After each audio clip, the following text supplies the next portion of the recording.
Bonjour, alors dans le cadre de l'architecture orientée service, nous allons maintenant parler de SOAP, qui est en fait un des premiers standards d'architecture orientée service. Alors, SOAP, c'est quoi en pratique? SOAP, c'est un protocole. Tout ce que ça implique, donc c'est quelque chose de standardisé qui explique comment communiquer. Ça règle le format des messages échangés.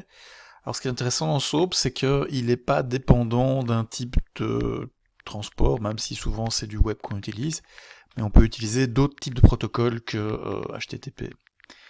Il n'y a pas d'imposition d'architecture, c'est une différence par rapport à REST. Donc c'est assez c'est standardisé, mais c'est assez ancien et compliqué, hein.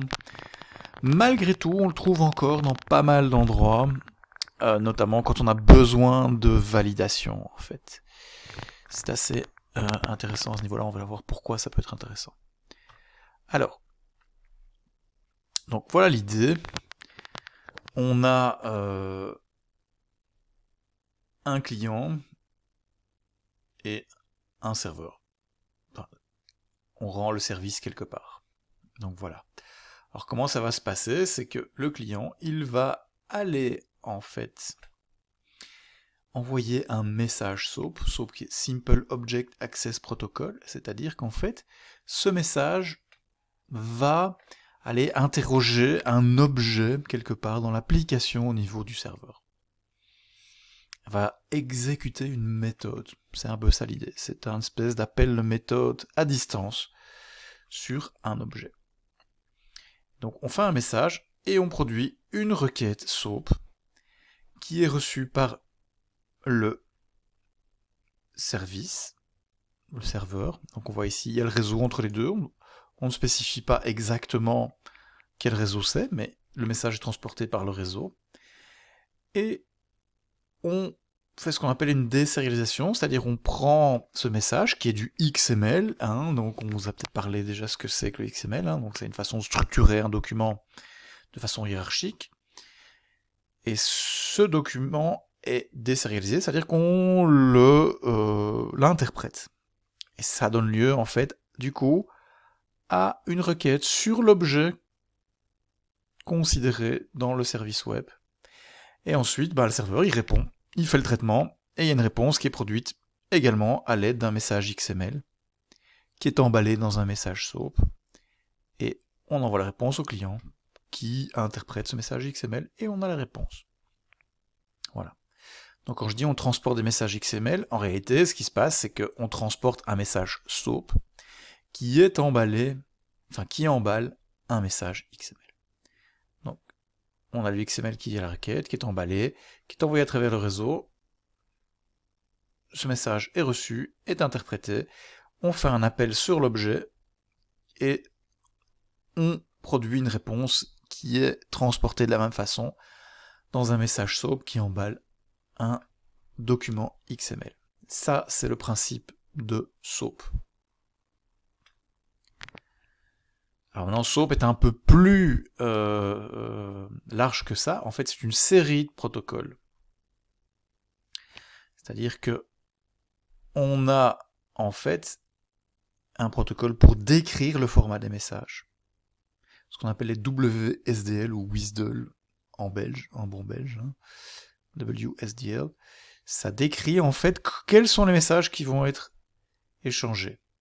Ok. Et donc, les messages qui sont décrits là sont transportés entre celui qui demande le service et celui qui fournit le service. Ok. Alors en plus, et ça c'est pas souvent utilisé, il y a ce qu'on appelle un service de découverte ou de recherche de services, qui s'appelle UDDI. C'est-à-dire que normalement on a un annuaire en fait des services disponibles dans un certain domaine. Souvent ça sera absent. Par contre, le WSDL est indispensable, c'est-à-dire que c'est quelque part, c'est le contrat qui dit voilà, entre le fournisseur et le demandeur, en fait, on a un contrat, et le contrat, il est défini ici. On a, en fait, le format des messages, mais pas seulement. On a certaines contraintes qui peuvent être indiquées là-dedans, contraintes de type de données, de nombre de paramètres, des choses comme ça. Donc c'est quelque chose de... Le SOAP est quelque chose de très formalisé, dans lequel on peut faire des vérifications que les contraintes sont bien respectées. Voilà. Alors évidemment, SOAP est souvent opposé à REST. REST, en fait, qui est, on va dire, en train de gagner, parce que c'est beaucoup plus simple à mettre en œuvre que SOAP.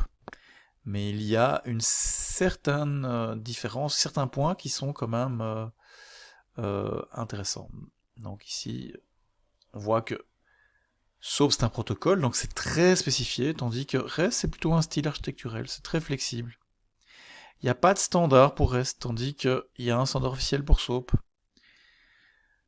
REST a le focus sur l'accès de ressources, c'est-à-dire qu'en fait on va dire qu'on on veut accéder à des ressources dans le système. Tandis que SOAP c'est plutôt on expose des parties d'application logique. Ce qu'on fait vraiment, c'est un appel de procédure, en fait. Enfin, pour être exact, de méthode. Ok, enfin, je vais pas vous détailler tout, quoi. Mais en fait, SOAP est quelque chose de plutôt formalisé, plutôt très rigoureux, très solide, en fait. Et il a plein de capacités. Et souvent, c'est utilisé dans les grandes entreprises ou dans les systèmes qui ont besoin de beaucoup de sécurité et beaucoup de fiabilité. Dans l'administration, dans les banques, etc., etc., etc. Vous pouvez aller voir, en fait, le site web ici. Donc, je mettrai évidemment le PowerPoint correspondant pour pouvoir cliquer là-dessus, pour voir vraiment en détail toutes les différences. Voilà.